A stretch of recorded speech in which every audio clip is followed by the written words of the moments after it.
Salut à toi, alors si tu es ici, c'est que tu as probablement déjà vu ma vidéo qui parlait de la passion, dans la question de est-ce que c'est possible de devenir développeur web sans études, sans diplôme et sans passion. Tu as probablement vu cette vidéo parlant de la passion, de l'ikigai. Si tu ne l'as pas déjà vu, je t'invite à cliquer sur la fiche qui s'affiche quelque part ou le lien qui se trouve dans la description. Ainsi tu vas pouvoir regarder cette vidéo avant de venir sur celle-ci afin que tu puisses comprendre le contexte, le pourquoi, parce qu'en fait c'est une série de 3 vidéos, ici c'est la deuxième qui va parler des diplômes. Le but est vraiment de lever les derniers verrous de la peur qui se trouvent chez toi pour que tu puisses finalement sauter le pas et décider de te reconvertir finalement dans le développement web, tout simplement en détruisant tes croyances limitantes, du moins les 3 croyances limitantes principales que personnellement moi j'ai eu quand je me suis reconverti dans le web. N'hésite pas vraiment à t'abonner d'ores et déjà pour recevoir la 3e vidéo quand elle sortira.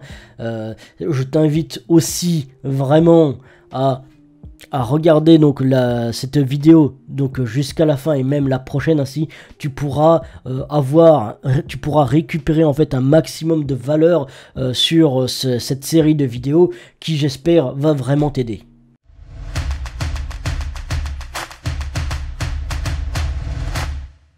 Alors, est-ce que c'est possible du coup d'avoir un emploi ou bien de travailler en tant que développeur web, devenir développeur web sans diplôme? Pour pouvoir répondre efficacement à cette question, je vais d'abord décortiquer en fait cette vidéo en plusieurs parties, à commencer par il faut savoir dissocier diplôme de connaissance. Parce que oui, en fait, on se dit, on fait forcément le raccourci de, forcément, si tu as le diplôme, c'est que tu as d'office les connaissances, vu que tu as réussi l'examen final. Ce qu'on ne te dira jamais, c'est que à combien de points est-ce que tu as réussi à avoir ce diplôme? Est-ce que tu as réussi ce diplôme en faisant 100% ou bien tu as eu ce diplôme en faisant 51%? C'est pour ça que dire voilà, j'ai le diplôme, ce n'est pas forcément annonciateur de connaissances, car tu peux très bien totalement avoir triché, avoir grugé, etc. C'est pour ça qu'il faut vraiment dissocier le diplôme qui en fait c'est quoi? C'est juste un papier qui atteste que tu as été dans tel établissement, que tu as passé l'examen et que tu l'as réussi. Avec minimum 51%. Tout dépend ton université, ton école, etc. Mais nous ici en tout cas c'est 51%, c'est-à-dire d'avoir la majorité minimum pour pouvoir accéder aux études supérieures. Tandis que les connaissances c'est justement ce qui va te permettre de pouvoir refaire 10 fois l'examen et quand même de le réussir 10 fois. Alors comment est-ce qu'on a ces connaissances?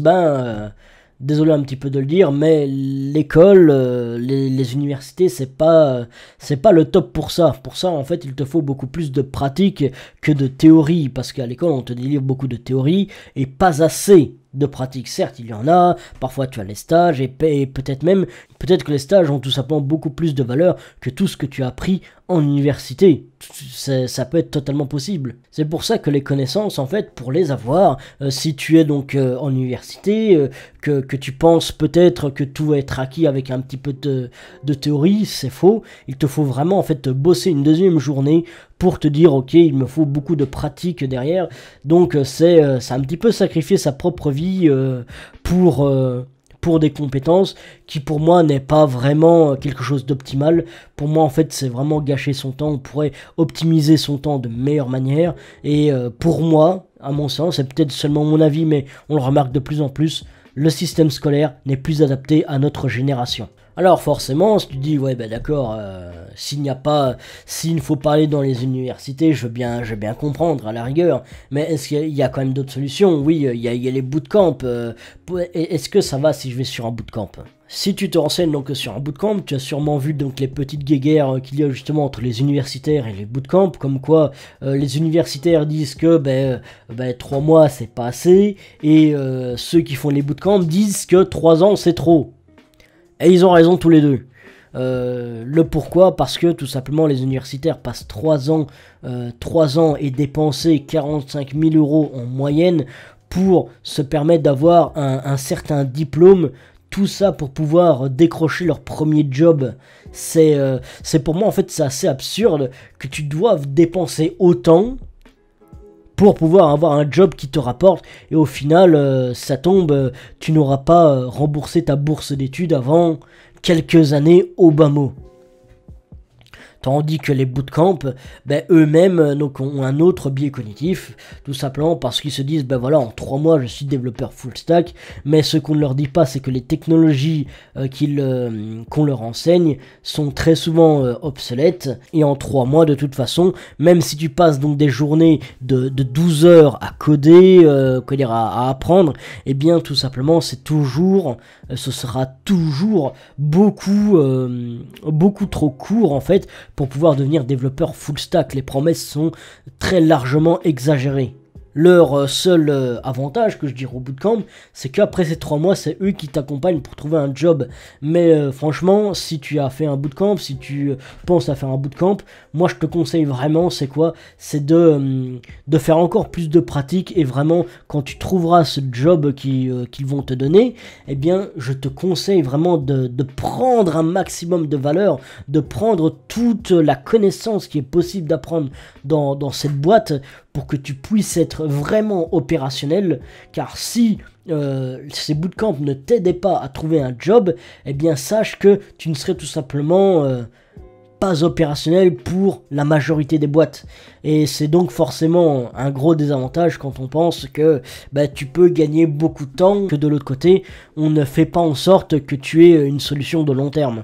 Pour moi, c'est tout aussi désagréable que de faire 3 ans 3 ans d'université. Du coup, en fait, quelle est la solution? Parce que oui, il y a des formations, mais pour les formations, tu as compris, j'en parlerai donc dans une autre vidéo. Je t'invite à t'abonner encore une fois donc pour recevoir dès qu'elle sort cette vidéo en exclusivité, donc avant tout le monde. Ça peut vraiment t'aider si tu veux te reconvertir dans le développement web. Revenons à nos moutons. En fait, il faut vraiment faire quoi? En fait, c'est retourner le problème. Est-ce que avoir un diplôme sert? Est-ce que c'est ça qui sert? Est-ce que c'est un bootcamp qui sert? Mais en fait, on va plutôt retourner le problème. C'est qu'est-ce que ton employeur veut? Qu'est-ce qu'il a besoin pour son entreprise? Elle se trouve là la question. Tu ne vas pas venir donc avec ton diplôme pour, je ne sais pas, développeur React, alors qu'en fait c'est une boîte qui va faire du software par exemple. C'est totalement absurde, donc tu ne peux pas donc venir, tu dois choisir tes boîtes et donc forcément tu dois regarder quel employeur veut ton profil et pas plutôt te présenter à n'importe quelle boîte et voir si l'un d'eux veut ton profil. Non, c'est même pas assez efficace. J'en parlerai sûrement dans une vidéo donc pour être beaucoup plus efficace dans tes recherches d'emploi. Mais ton employeur, concrètement, il s'en fiche que tu as un papier qui te dit tu as été dans telle université ou tel bootcamp. Ce qu'il veut savoir, c'est est-ce que tu as les compétences pour pouvoir travailler dans son entreprise. Et c'est là que peut-être, si tu n'as pas assez d'expérience, là oui, tu mets tes diplômes, mais une fois que tu commences à avoir de l'expérience, que tu as fait un stage, que tu as commencé à avoir donc des projets sur le côté, il vaudrait mieux que tu mettes ça en avant plutôt que tes diplômes, parce que le diplôme en lui-même, c'est jamais qu'un papier, ça ne signifie rien, à part faire plaisir à tes parents ou te la péter en public. Ça ne sert vraiment plus à rien pour notre génération, du moins dans la partie des métiers du web. C'est pour ça que je te dis vraiment, il y a vraiment deux écoles, donc entre les bootcamps et les écoles d'informatique. Pour moi, les deux, franchement, ont tous les deux leurs défauts. Certes, ils ont leurs avantages aussi. À l'université, tu peux avoir le prestige, tu peux faire jouer ça sur la balance, dire que tu as été dans une meilleure université. Moi, personnellement, je ne préfère pas parce que dans ce cas-là, on va te prendre parce que tu as le prestige de l'université et non pas pour tes compétences, tandis que le bootcamp, eh bien en fait on va te mettre beaucoup de poudre aux yeux alors que réellement c'est juste pour avoir un job le plus vite possible. Dans ce cas là oui d'accord c'est un avantage, mais ça peut être un désavantage dans le sens que tu dois encore travailler beaucoup de ton côté avant d'être réellement opérationnel. Donc oui en effet, donc si tu as compris donc mon message, c'est quoi? Ce n'est pas forcément le diplôme ou le bootcamp qui va faire que que tu as un intérêt, c'est plutôt les connaissances pratiques que tu as. C'est pour ça qu'il te faut vraiment faire des side projects, peut-être déjà trouver des clients ou bien faire gratuitement donc un site web pour des amis, tu vois. Essaye vraiment donc d'avoir de la pratique. Une fois que tu as de la pratique, tu peux déjà faire peser ça sur la balance et crois-moi que ça peut très vite peser beaucoup plus qu'un diplôme, même de n'importe quelle université, entre quelqu'un qui n'a juste que des diplômes à faire peser sur la balance et quelqu'un qui a déjà 1 an d'expérience, ne serait-ce qu'avec des side projects, eh bien pour moi le constat est vite fait, c'est qu'il y en a un qui a beaucoup plus d'expérience que l'autre.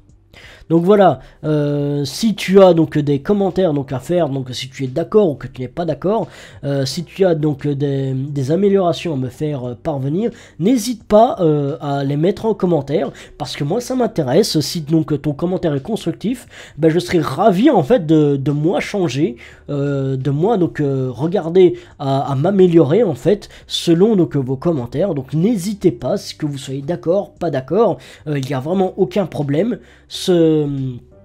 Même si tu veux mettre un pouce rouge, il n'y a aucun problème. Juste, n'hésite pas à me donner en fait donc ton avis dans les commentaires. Ça m'aiderait vraiment beaucoup. Mais surtout, n'hésite pas à t'abonner et à activer la cloche.